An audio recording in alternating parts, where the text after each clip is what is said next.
Aslında bugün Salı ve partilerin meclis toplantıları da gerçekleşti. Önemli başlıklar da konuşuldu ama oraya geçmeden önce aslında İdayder'i biraz konuşmak isteriz. Yani geçtiğimiz günlerde yeni kongresini gerçekleştirdi ve daha halka açık, kamuya açık bir çalışma hattı, mücadele hattı belirlemiş oldu.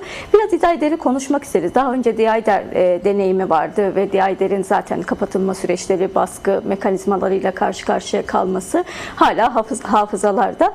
Biraz İdayder'i konuşurken şuradan sormak istiyorum. Yani İslamiyet konusunda Türkiye'de aslında çok fazla toplumsal oluşum var, cemaat var. İdayder'i diğerlerinden ayıran ne? Hangi toplumsal ihtiyaçla oluştu İdayder? Şimdi aslında İdayder sizin de işaret ettiğiniz gibi Türkiye'de çok sayıda cemaatlerin olması ve bu cemaatlerin maalesef bir birleştirici dil değil, ayrıştırıcı bir dil kullanmalarından kaynaklanıyor. İdayder'in temel perspektifi bu ayrıştırıcı dili toplumsal bir dile çevirmek ve o yönlü çalışmalarını yapmaktır. İdayder gerçekten şu anda toplumumuzun büyük bir ihtiyacı. Bu toplumun ihtiyacı olduğu için kuruldu. İdayder'in amacı dini ve İslam'ı bid'atlardan, hurafelerden arındırmak, kişilerin emri altından ki insanların dinin hakikatlerine çağırmak, dinin hakikatlerini anlatmak ve bu çerçevede toplumu birbiriyle barışık hale getirmektir. Toplumun birçok yarası var. Cemaatlerde gördüğümüz toplumun bu yaralarına parmak basmadıklarıdır. Örneğin şu anda yaşamış olduğumuz dönemde Türkiye'de bağımlılıklar çok arttı. Bağımlılıklar derken sadece uyuşturucu bağımlılığını kastetmiyorum. Birçok başlık altında bağımlılıklar vardır. Toplumu bu bağımlılıktan kurtarmamız, onlara yardımcı olmamız, gençleri korumamız gerektiğine inanıyoruz. Bu anlamda da gençleri anlamadan onları korumanın mümkün olmadığını da görüyoruz. Bu şekilde arkadaşlarımızla beraber insanları dine uzaklaştırmak değil, dinin insanların yaşaması, yaşam alanlarını kolaylaştıran bir çizgi olduğunu halka anlatmak ve bu doğrultuda inşallah hedeflerimize ulaşmaya çalışmaktır. Evet. Aslında yani İslami şartlar altında, İslami koşullar altında belli şeyleri tartışırken ya da belli oluşumlar içerisinde yer alırken bazı eşikler var. Biraz aslında onu da merak ediyoruz. Yani mesela kadınların dahiliyeti meselesi burada nasıl ya da mesela inançlar, siz de bahsettiğiniz aslında cemaatlerin çoğunda ciddi bir ayrıştırmayı gözeten ve bu ayrıştırmalar üzerinden örgütlenen yapılar da mevcut. Düşünce sistematiği de mevcut maalesef. Mezhepler, kadınlar, yani bu nasıl bir örgütlenme sistematiğiyle ele alınıyor burada? Şimdi aslında tam da istismar alanı olan kadınlardır. Yani bu dinde kadınlar istismar alanı olarak görülüyor. Örneğin dinin kadınlara bir hürriyet verdiğinin farkındalığını kadınlardan alıp kadınları köşeye sıkıştıran, evde ibadetlerini yapan, eşine sınırsız biat eden, eşinin bütün ihtiyaçlarını karşılayan ve bunun dışında toplumda olmamasını söyleyen cemaatler var.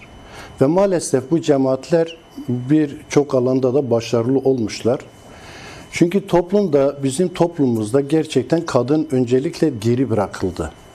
Kadınlara okuma fırsatı verilmedi. Kadınların okunması İslami açıdan bir suç olarak gösterildi. Bu da kadınları bilgiden yoksun bıraktığınız zaman kadını daha kolay yönetebilmelerinden kaynaklanıyordu ve bu bilinçle yapıldı.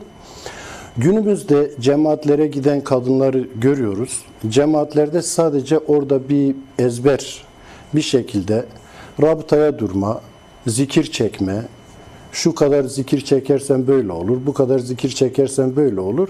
Yani dünyadaki cenneti, dünyada olması gereken, dünyada kurulması gereken cenneti kadının ve bütün toplumun elinden alarak dünyayı cehenneme çevirmek pahasına uhrevi cennete yönlendirmeye çalışıyorlar. Oysa ki İslam dinine göre ve Kur'an-ı Kerim'e göre de yaşadığınız toplumu ve yaşadığınız alanı cennete çevirmeden uhrevi bir cennete varmanın mümkün olmadığını Kur'an-ı Kerim bize veriyor. Şimdi şöyle bir toplum düşünelim.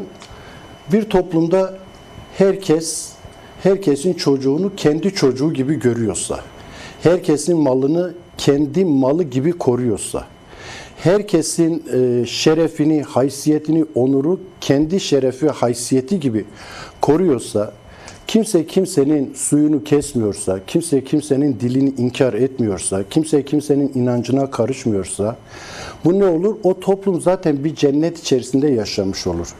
Cennetin zaten anlamı da şudur. Cennet bir çok meyveli bir bahçe, çok çeşitli, çok çiçekli bir bahçedir. Anlamı bu. Biz dünyayı cennete çeviremeden uhrevi bir cennete gidemeyiz zaten. İşte kadınları okutmamanın, kadınları okumanın önünde engel olma, kadın bilinçlendiği zaman toplum bilinçlenir. Çünkü kadın düşünün, evde çocuk yetiştiren annedir, kadındır. Evdeki anne çocuğunu bu şekilde yetiştiriyorsa, bilinçli yetiştiriyorsa, o zaman onun çocuğu cemaatlere ve toplumlara gitmesine gerek kalmayacak şekilde dinini zaten evinde öğreniyor. Maalesef evinde öğretme olasılığı olmadığı için kim olursa olsun kendi çocuklarını bağımlılıktan korumak adı altında cemaatlere kendi istekleriyle yönlendiriyorlar. Bu cemaatlere yönlenilen çocuklar bağımlılıktan kurtulayım derken farklı bir bağımlılığın içine girer ve dini temel anlamından koparacak bir yaşantının içerisine giriyor. Özellikle mesela toplumda şunlar var. Basit bir şekilde söyleyeyim. Ben cemaat isimleri zikretmek istemiyorum. Bir genelleme olarak söyleyeyim. Peygamber Efendimizin bir hadis-i şerifi olduğunu, bu hadis-i şerifte diğer ümmetler 72 fırkaya bölündü. Benim ümmetim 73 fırkaya bölünecek ve hepsi de sapkınlık içerisinde olacak. Fırkayı naciye dedikleri, yani kurtuluşa eren fırkanın bir tane olacağını söylüyor. Ve maalesef bu cemaatlerin tamamı kendini o fırkayı naciyeden sayıyor. Herkes diyor ki fırkayı naciye biziz. Oysa ki fırkayı naciye Kur'an'ın tarif ettiği fırkayı naciyedir. Kur'an-ı Kerim neyi tarif ediyor? Kur'an-ı Kerim diyor ki Allah-u Teala ben sizleri bir kadın ve bir erkekten yarattım. Sonra sizi kavimlere, aşiretlere böldüm. Birbirinizi tanıyasınız diye. Yani birbirinizin hak ve hukuklarına riayet edesiniz diye.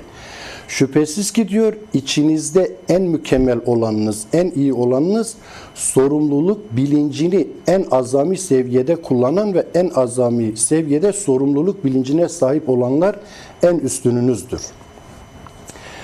Diğer bir ayet-i kerimede de yine Rum suresi 22. ayet-i kerime yanlış hatırlamıyorsam Rum suresinin 22. ayet-i kerimesinde Allahu Teala diyor ki yeryüzü ve gökyüzü yaratılışı nasıl benim ayetlerimden ise sizin dilleriniz ve renkleriniz de benim ayetlerimdendir.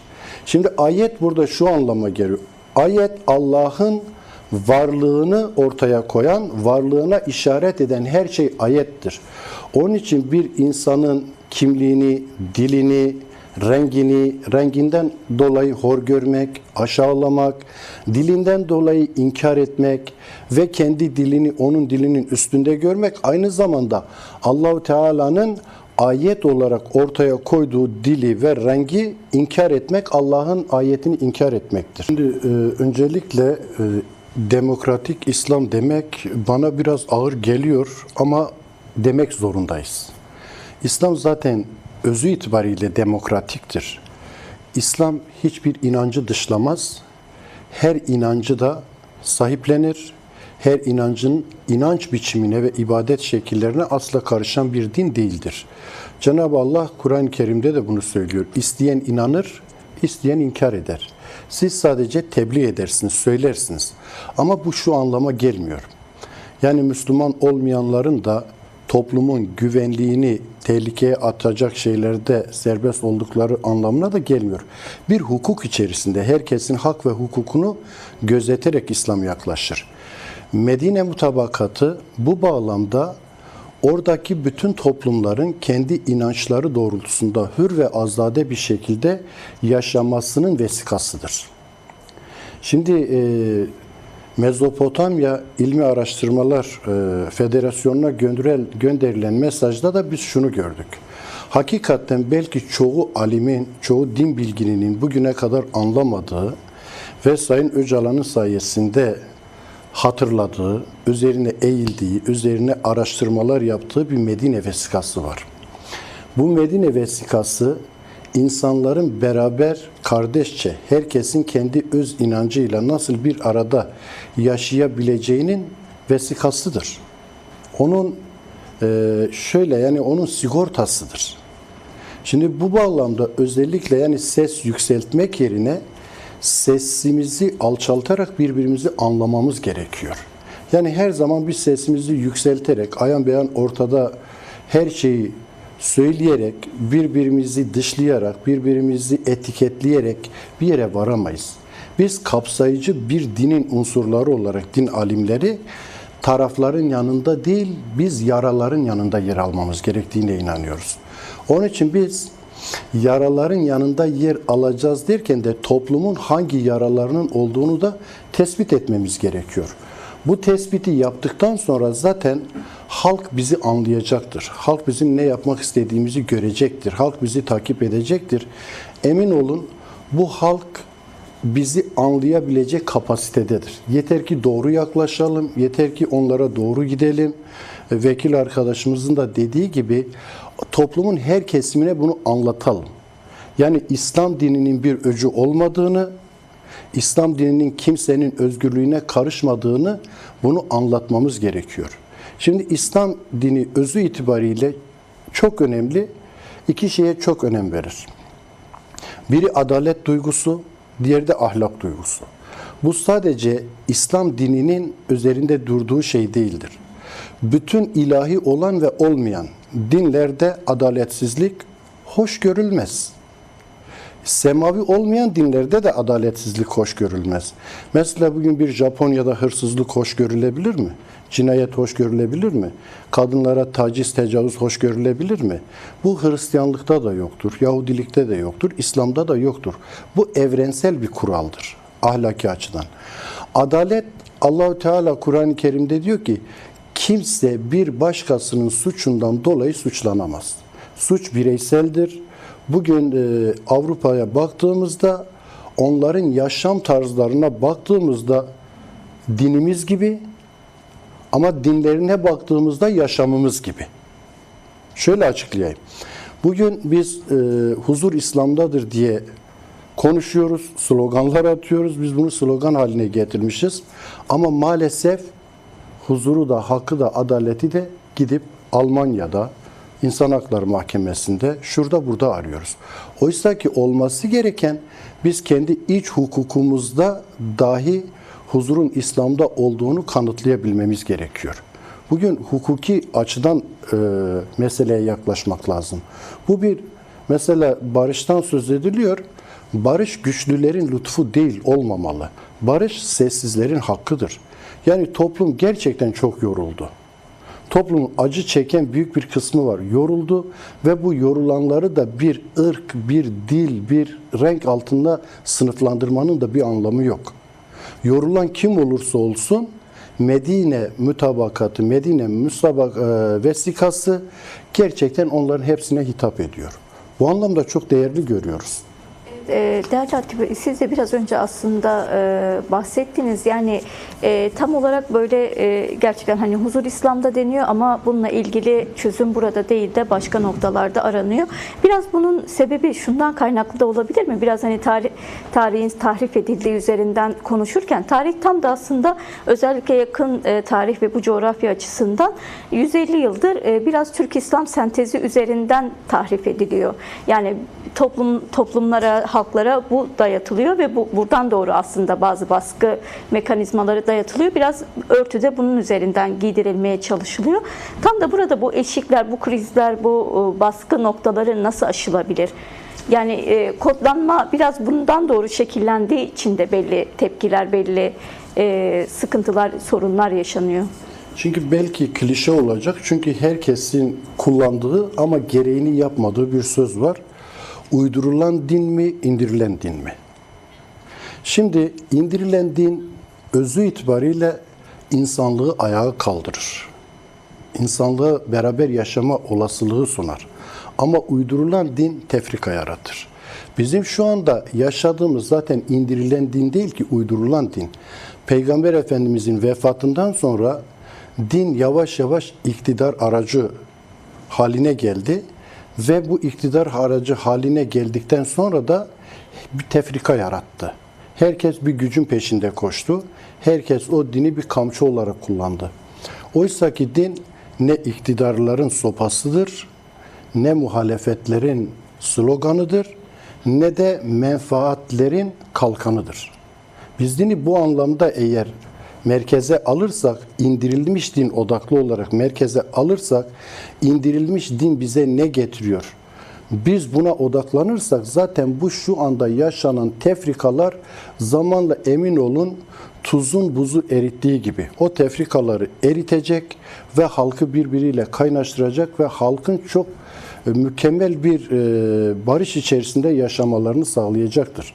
Şimdi Emevilerle beraber zaten din iktidar aracı haline geldi. Bir kesim dışlandı, inançlar, farklı inançlar hor görüldü, bizden olmayanlar bize gelmesin şeklinde yaklaşıldı ve bugün de bu da cemaatlerin çoğalmasını, her cemaatin kendisini fırkayı naciye olarak tarif etmesini, diğer cemaatleri küfürle itham etmesine kadar varmıştır şu anda. Mesela Orta Doğu'da eğer İslam devleti değil de bak, özellikle bunu belirtmek istiyorum. Orta Doğu'da bir İslam devleti kurulması ya da din adına bir devlet kurulması yerine İslamiyet'in kapsayıcı ruhuyla demokratik devletler oluşturulsaydı, herkese yaşam hakkı, herkese huzur hakkı, ekonomide her alanda haklarını İslami çerçevede vermiş olsalardı zaten biz bugün bu tefrikaları yaşamayacaktır. Zaten tam da bu aşamada, bu boşlukta olduğumuz için şu anda belki diyoruz ya işte dış güçler şunlardır, bunlardır, Müslüman olmayanlar işte onların parmağı var işin içerisinde. Biz onların bu işin içerisine parmak sokmalarına zemini biz hazırladık. Eğer bir İslam hukuku çerçevesinde kapsayıcı bir hukukla yönetilen bir tek model devlet dahi olsaydı, örneğin Peygamber Suudi Arabistan'a geldi, din orada yayılmaya başladı. Bugün hukuksuzluğun çok büyük bir bölümü de Suudi Arabistan'da yaşanıyor. Yani öyle ki 1945'li yıllara kadar zaten hukuk diye bir tanımlama yoktu orada. Şimdi böyle bir model olmak mümkündür. Mesela Türkiye bunun modeli olabilir gerçekten. Çok farklı insanların yaşadığı, farklı dillerin yaşadığı, farklı kesimlerin bulunduğu bir Türkiye eğer demokratikleşirse, eğer İslami hukukun yararlarından faydalanırsa hakikaten bütün Orta Doğu'ya da kardeşlik ve barış getirebilecek bir potansiyel vardır.